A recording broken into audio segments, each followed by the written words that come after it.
اعوذ باللہ من الشیطان الرجیم بسم اللہ الرحمن الرحیم۔ السلام علیکم پیارے دوستو، پناہ مانگتا ہوں اللہ تعالیٰ کی شیطان مردود سے۔ شروع اللہ کے نام سے جو بڑا مہربان اور رحم کرنے والا ہے۔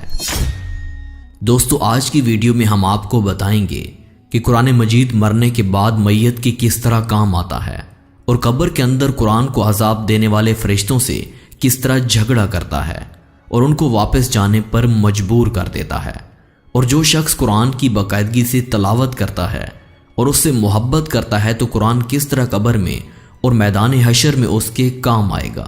خالق کائنات اللہ رب العزت نے ہر جاندار کے لیے موت کا وقت اور جگہ متعین کر دی ہے، اور موت ایسی شے ہے کہ دنیا کا کوئی بھی شخص اس سے بچ نہیں سکتا۔ موت بندوں کو ہلاک کرنے والی، بچوں کو یتیم کر دینے والی، عورتوں کو بیوہ کر دینے والی، دنیاوی ظاہری سہاروں کو ختم کرنے والی، دلوں کو تھرانے والی، آنکھوں کو رلانے والی، بستیوں کو اجاڑنے والی، جماعتوں کو منتشر کر دینے والی، لذتوں کو ختم کر دینے والی، امیدوں پر پانی پھیرنے والی، ظالموں کو جہنم کی وادیوں میں دھسانے والی، اور متقیوں کو جنت کی بالا خانوں تک پہنچانے والی شے ہے۔ موت نہ چھوٹوں پر شفقت کرتی ہے، نہ بڑوں کی تعظیم کرتی ہے۔ جب کسی کے مرنے کا وقت آتا ہے، ادھر موت کا جھٹکا لگتا ہے اور ادھر غسل دیا جاتا ہے۔ جب بھی حکم خداوندی ہوتا ہے تو تمام دنیا کی رکاوٹوں کو چیرتی پھاڑتی ہوئی مطلوب کو حاصل کر لیتی ہے۔ موت نہ نیک صالح لوگوں پر رحم کرتی ہے، نہ ظالموں کو بخشتی ہے۔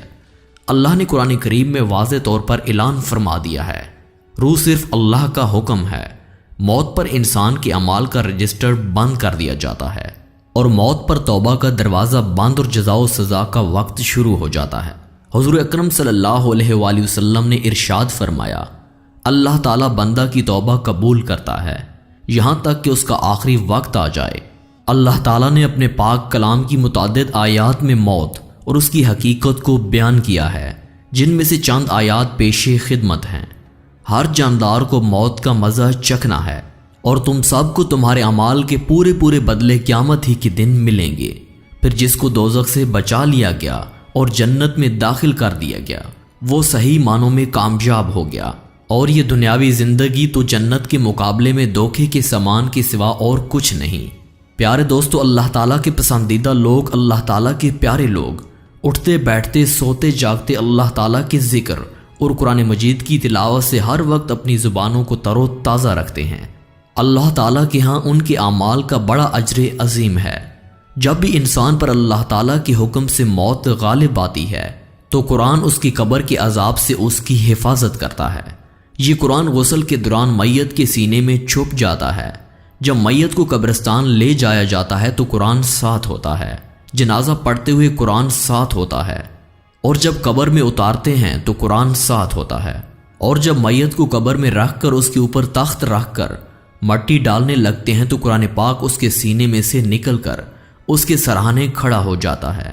منکر و نکیر قبر کے اندر جب حساب کتاب لینے کے لیے آتے ہیں تو قرآن کہتا ہے، خبردار حساب نہ لینا، اس کے ساتھ میں آیا ہوں۔ وہ فرشتے کہتے ہیں کہ ہم بھی تو اللہ تبارک و تعالیٰ کے حکم سے آئے ہیں۔ قرآن کریم کہتا ہے کہ 2 منٹ لیٹ جاؤ، جب تک میں یہاں آ کر ہاں نہ کہوں اس کو ہاتھ نہ لگانا۔ حضرت عبادہ بن صحابہ رضی اللہ تعالیٰ عنہ فرماتے ہیں کہ رسول اکرم صلی اللہ علیہ وآلہ وسلم یہ کہہ کر روح دیے۔ آپ صلی اللہ علیہ وآلہ وسلم نے ارشاد فرمایا کہ قرآن اللہ تعالیٰ کے دربار میں جا کر گڑ گڑانے لگتا ہے، کہتا ہے، اے اللہ تبارک و تعالیٰ، میرا مہمان آج ہی قبر میں آیا ہے، فرشتے اسے ڈرا رہے ہیں، اے اللہ اپنے فرشتوں کو واپس بلا لے، میں گواہی دیتا ہوں کہ یہ مجھے پڑھا کرتا تھا۔ اللہ تعالیٰ کہتے ہیں، ٹھیک ہے۔ ناظرین محترم، جب قرآن مجید قبر کے اندر واپس آ جاتا ہے تو میت سکون سے لیٹی ہوئی ہوتی ہے۔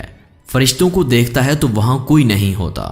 قرآن میت کو آواز دیتا ہے اور کہتا ہے کہ میں تیرے سے تھوڑی دیر آنے کے لیے جدا ہوا، مجھے صحیح بتا، تجھے کسی نے ستایا تو نہیں، کوئی کیڑا تو نہیں آیا، کوئی بچھو یا سانپ تو نہیں آیا، تجھے ستایا تو نہیں کسی نے، تو یاری میرے ساتھ لگا کے آیا ہے، تجھے کوئی نہیں ستائے گا۔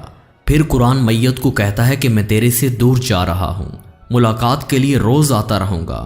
پھر کہتا ہے، ذرا آنکھیں کھول، آسمان کی طرف دیکھ، قبر کی چھت کی طرف دیکھ۔ میت دیکھتے ہیں 1000 فرشتے 4 چیزیں لے کر اس قبر میں اترے ہیں: جنت کی اوڑھنی، جنت کا بچھونا، نور کندیل، یاسمین پھول لے کر اترتے ہیں۔ پھر فرشتے قبر کے اندر اس کے وجود کو اٹھاتے ہیں، جنت کا گدا بچھاتے ہیں اور پھر دائیں بائیں سے جنت کی ہوا چلنے لگتی